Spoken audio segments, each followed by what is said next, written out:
Мы ищем русскоязычных фаундеров по всему миру. Energy и Shopshy Technology Club, они как бы едины. Мы готовим фаундеров под инвесторов. У каждого из фаундеров периодически возникает кризис веры в себя. Здесь очень много разных тем для стартапов. Как создавать команду, что такое личная продуктивность, как найти инвестора.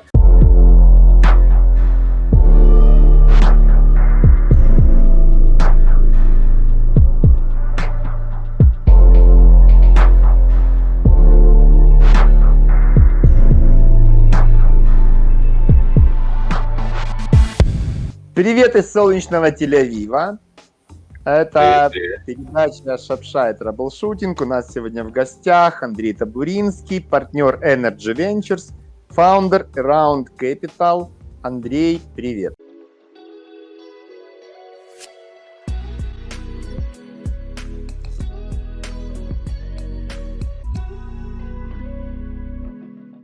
Привет, Ефим. Рад слышать. Да, рад тебя видеть. Как у вас там дела в Москве? Сразу скажу, что мы отстрелялись. Ковидные уже все больницы закрыты у нас, слава богу. Ощущение весны, еще и победы ощущения. Как вы там уже отстрелялись? У нас с ковидом все-таки еще не так хорошо, но уже сильно лучше. Всем хочется позитива, но чувствуется, что совсем чуть-чуть осталось подождать, и все уже будет вообще супер. Андрюша, давай коснемся того, где мы с тобой коллаборируемся. Как ты стал членом Shopshy Technology Club? Чем вы занимаетесь? Пожалуйста. Последние несколько лет своей жизни я занимаюсь венчуром. Это такая увлекательная штука, которая позволяет находить крутых русскоязычных фаундеров и запускать их в космос. Пару лет назад я хотел сделать венчурный фонд, но один умный чел сказал мне сначала: чувак, покажи трекшн, а потом делай фонд. И я запустил венчурную студию. Значит, она называется Around Capital. Собрал несколько стартапов и в течение года работал с тем, чтобы они выросли. Но, по сути, это работа продюсера. Просто в венчурном мире это называется студия или венчур-билдер. В итоге портфель вырос больше, чем 10 раз. И когда сейчас закроется еще пара сделок, будет, наверное, от 14 до 16 иксов за вот этот вот период. Наш клуб может помочь в формировании продуктивности, когнитивности, развития мышления и формировании команды и правильной раздачи ролей. То есть new model myself фаундера, где нужно оставить старые я где-то за собой, которые не нужны уже в этом бизнесе, и сформировать новые я. Можете поделиться вот то, что вы попробовали наш продукт, и чем он вам понравился, если можно? Я бы так сказал, что вот ощущение того, что моя продуктивность выросла за счет какого-то большего баланса энергетического и за счет внутренних ресурсов, больше ясности появилось, что главное в данный момент, как в правилах Мао Цзэдуна, что есть главное и есть не главное, и что главное всегда главнее не главное. Вот это вот тоже одна из важных вещей, которые в рутине. Ты когда погружен в огромное количество операционных задач, а фаундер всегда их больше, чем он может сделать, вот это вот одна из вещей, которая важна, и мне показалось, что с ней стало лучше. Очень приятно, что вы цените наш продукт таким образом. Очень приятно, спасибо. Еще такой вопрос. Вот здесь в Израиле очень много и очень важно имеет значение такое понятие, как мазаль. Мазаль, если очень грубо, это успех, масть, благословение на бизнес. То есть это вот умение, я бы сказал, открыть свое сердце и разум, вот то, что вы назвали ценности, да. И когда совпадают ценности человека, да, то, что он действительно хочет что-то дать миру, скажем, один из принципов Shopshy Technology Club, мы делаем это ради наших правнуков. То есть основная мысль, что мы должны смотреть далеко, и мы должны делать это долгосрочно, надежно и спокойно. Мозаль ценностей, если можно, ваш взгляд. Тут я бы два аспекта затронул. Мне всегда казалось и кажется, что в основе любого успешного бизнеса лежит чудо. В чем оно состоит? В том, чтобы люди правильные соединились в одно время и в одном месте, потому что когда это не так, ты можешь быть чуть раньше рынка, и какой бы ты ни был, никакого успеха ты не достигнешь, ты можешь найти не тех людей или быть не то время, не в том рынке. И вот когда это складывается, мне кажется, что это вообще не зависит ни от кого, включая фаундера. Потому что вот эта точка кристаллизации, это и есть вот эта вот удача, и понимание собственного предназначения. Это один аспект. А второй про ценности, он так устроен. Фаундер кристаллизует свои ценности сначала для себя, и потом, когда он собирает команду, и если эта команда правильная, то каждый из людей не только разделяет эти ценности, а привносит в эти ценности свою роль, причем не эгоистическую роль, а функциональную. И тогда возникает некая общая ценность из команды, которая точно не равна сумме каждого из участников. Потому что если убрать, значит, то каждого можно заменить, даже фаундера можно заменить, если бизнес хорошо идет.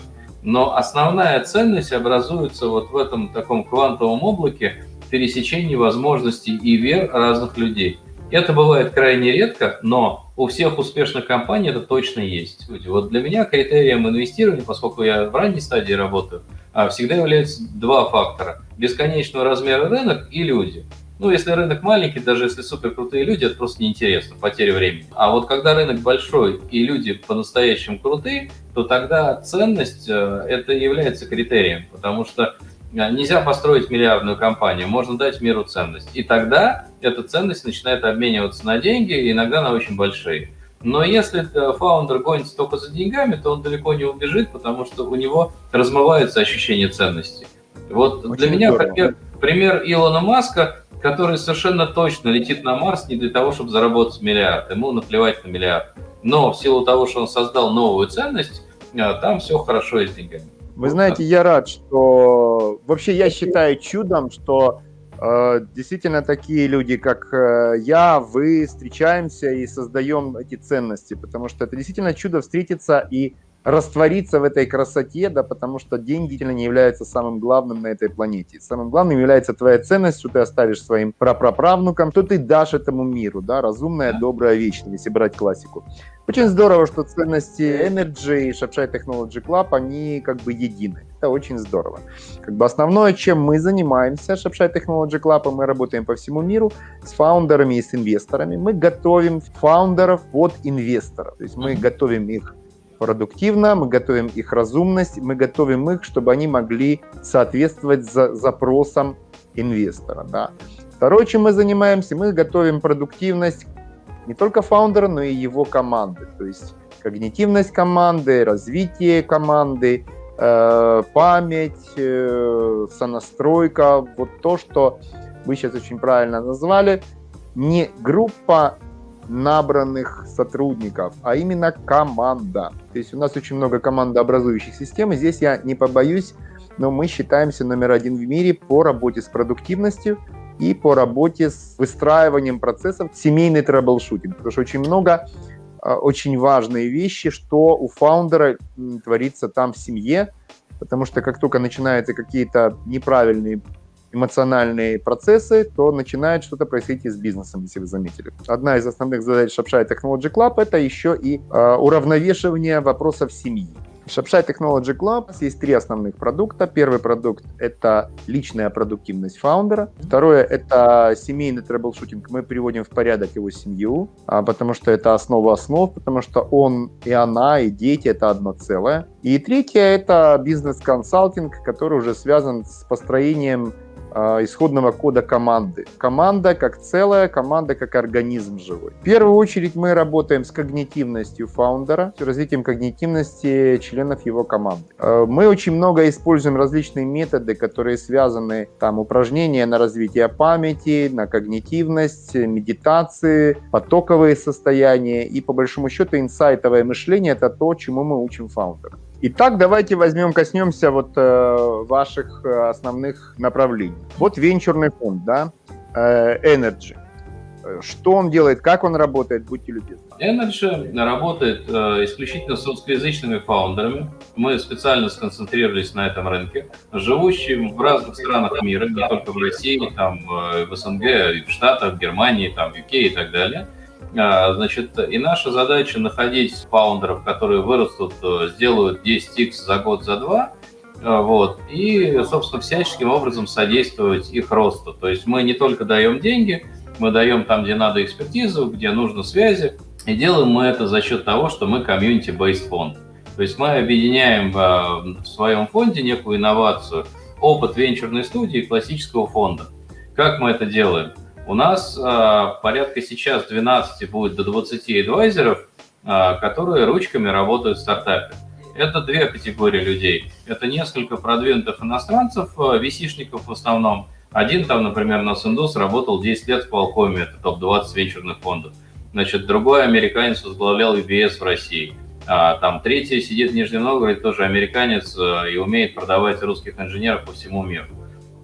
Вот эти ребята, они по большей части связями работают, помогают нам. Вот. А другая категория людей – это адвайзеров. Это успешные русские фаундеры, которые что-то добились, и они закрывают отраслевые вертикали. Таким образом, чтобы в каждой вертикали у нас была экспертиза, не только моя с моим партнером, а еще и сторонняя. Рома был первым сотрудником у Орловского в Форт-Россе, значит, 3 года работал там инвест-директором, потом попробовал постартапить, значит, это очень ценный опыт, потому что быть фаундером – это не то же самое, что быть VC. Вот. И вернулся в венчур, и, собственно, мы встретились с ним на пути создания фонда, он искал партнера, я искал партнера, и я очень доволен тем, как у нас получается. Очень хорошо. Round Capital, Андрей, что это, чем оно отличается от Energy? Round Capital – это венчурный клуб, значит, и отличается он от фонда тем, что мы собираем там инвесторов. Это закрытый клуб, живет он в телеграм-канале и в личных встречах приблизительно раз в месяц. У нас там около 90 участников с чеком примерно от 50 до 100 тысяч долларов. И мы показываем в клубе 3 стартапа в месяц. Как правило, это стартапы ранней фазы, значит, между пресидом и сидом. То есть это такая интуитивная инвестиция, которая основана на вере в конкретных фаундеров и на их способность добиваться успеха. Да, я услышал отлично. Проект «Русскоязычные фаундеры». Еще у вас есть такой проект? Да. Что это за проект, да, как он работает? Мы ищем русскоязычных фаундеров по всему миру для того, чтобы подтягивать их к себе самых интересных, талантливых. Поэтому, если среди вашего бизнес-сообщества есть ребята, которые делают сейчас проект в фазе от пресида до сида, да, может быть, до сид плюс, то нам интересно на них смотреть, и мы готовы рассматривать инвестиции как со стороны фонда Energy Ventures, так и со стороны клуба Round Capital. Хорошо, понятно. Еще я знаю, когда мы с вами работали по вашей личной продуктивности, что у вас есть еще экосистема. Вот что такое экосистема, что это за экосреда? Мы строим экосистему для фаундеров. Поскольку я всю жизнь был фаундером, начинал я свою айтишную карьеру в Mail.ru. Mail вместе с моим участием вырос там от 5 человек до почти 500. Соответственно, что такое строить большую компанию с нуля, я понимаю лично достаточно хорошо. И поэтому мы создаем некий набор сервисов для предпринимателей, для фаундеров, который сейчас включает следующий юнит. Это венчурный фонд, клуб ангелов, студия акселератор. Также у нас есть питч-площадка, VC8 она называется. Мы проводим каждую неделю питч-сессии и стендапы от крутых фаундеров. И у нас есть Founders Community, это закрытый такой телеграм-канал и, соответственно, клуб, в котором мы связываем между собой правильных фаундеров, и они друг другу помогают. Ну и там есть несколько вещей, которые сейчас еще пока в проекте, скоро будут запущены. В частности, хакатон. То есть у нас будет каждый месяц, начиная с лета, хакатон на базе одного из крупных вузов, где мы будем давать студентам задания от конкретных стартапов. Вот. Все это вместе составляет некую среду, в которой фаундеры, начиная от идеи, вот как это происходит сейчас, на питч-площадке к нам некоторые ребята приходят каждую неделю. Они смотрят, как выступают другие, разговаривают с ними, спрашивают совета, значит, потом в какой-то момент дозревают попитчить сами. И если у них есть что-то интересное, то там есть шанс найти какую-то пользу инвестора или какого-то партнера. И самые интересные из этих ребят попадают по воронке, соответственно, в клуб или в венчурный фонд. Вот. А в сентябре мы запустим акселератор, где будем собирать, примерно десяток компаний ранней стадии, идущих за рубеж, и, соответственно, все желающие, у которых есть потенциал дать какой-то value этим стартапам, мне было бы интересно с ними познакомиться, неважно, что они могут дать. Любые вещи, которые могут быть полезны фаундерам, они хорошо ложатся в нашу экосистему. Очень здорово, Андрюша, спасибо. Все понятно, ясно, все здорово. Андрюша, у меня такой вопрос. Вот вы как новый член Shopshy Technology Club, да, с какими трудностями сталкиваются фаундеры стартапов? А вот что является трудностью, я бы так сказал. Первое, у каждого из фаундеров периодически возникает кризис веры в себя, в свою способность вот это вот свернуть эту гору. Потому что пока ты начинаешь один, у тебя еще нет команды, твоя энергетическая подпитка и твоя эффективность, она зависит только от тебя и от тех людей близких, которые, ну, рядом, там, от семьи, от друзей. Вот. И это очень существенный момент. Это примерно несколько месяцев, может, полгода, даже для кого-то год поисков вот этой вот своей харизматической линии, в которой ты убежден и уверен. Я бы сказал, что, значит, личная продуктивность, способность собирать команду и концентрироваться на самых важных вещах в данный момент. Вот 3, наверное, вещи, которые являются трудностью. Хорошо. Фаундеры и формирование команды. Вот то, чем занимается Shopshy Technology Club, да, мы помогаем выстроить личную продуктивность, выстроить когнитивность, увеличить объемы памяти, то есть как бы внутренние ресурсы фаундера поднять. Поднять, увеличить в 5-10 иксов, да. Вот то, с чем вы столкнулись, и то, что вам понравилось, и то, почему мы с вами коллаборируемся, да. Можно такой вопрос? Формирование команды фаундеры, ваш взгляд. Вот какие трудности в формировании команды? Первое, что фаундер должен осознать, что ему нужна команда, а не сотрудники. Это кажется очень банальной вещью, но все фаундеры проходят через это. Они думают, что можно кого-то поднанять, понимают, что это не происходит, а у некоторых получается раздать огромное количество equity, что совершенно не нужно. И только у самых правильных ребят возникает понимание баланса. Важно очень фаундеру осознавать, какие в команде должны быть роли, какие роли, ну, одну или несколько в состоянии нести фаундер, что он делегирует и кому. И только потом, когда это вот четко выстроено внутри головы фаундера, он начинает поиски людей, значит, и даже если эти люди есть, сбор из них команды, а не просто какой-то толпы, там, из 5-7 человек, это следующая задача, которую нужно решать, и есть возможность помогать в решении этой задачи. Я очень рад, что те методы, которые мы вам дали, Андрей, они сработали, и вы получили искреннее удовольствие. Спасибо вам. Если немножко об этих методах, которые вы пользовались, да, на медитация, в общем-то, пришли уже человеком высокоразвитым, но, тем не менее, мы смогли даже ваши коэффициенты повысить. Я думаю, что тут дело в двух вещах. С одной стороны, в технике, которой не хватало, вот, потому что не до всего можно дойти самому, есть вещи, которым легко научиться, и когда ты учишься у правильных людей, это лучше, эффективнее и легче заходит, потому что нет сопротивления. И когда тебе помогают, будучи взрослым человеком, довольно сложно учиться. Вот, то есть, ну, я всегда учусь и стараюсь впитывать от людей, значит, то, что они дают, но это косвенный процесс, а тут он был прямым.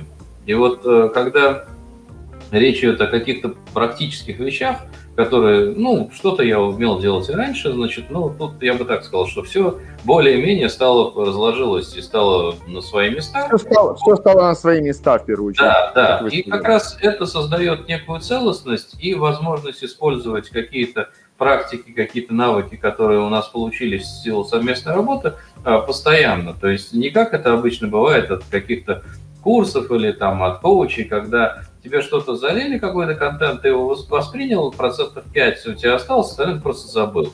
Да, потому что в это время, значит, огромный поток информации вливается в тебя дальше. А когда речь идет о навыках, то они не забываются, они начинают востребоваться, реализовываться в жизни, и в этом, собственно, полезность. Спасибо, дорогой. Дорогие друзья, есть очень много разных тем, крайне интересных для стартапов. Как создавать команду, что такое личная продуктивность, как найти инвестора и так далее, и так далее. Все эти темы мы будем поднимать вместе с нашим партнером Андрей Табуринский, это партнер Energy Ventures, founder Around Capital. Андрей Табуринский, большое спасибо. Андрюша, рад вас видеть. До новых встреч. Спасибо. Спасибо.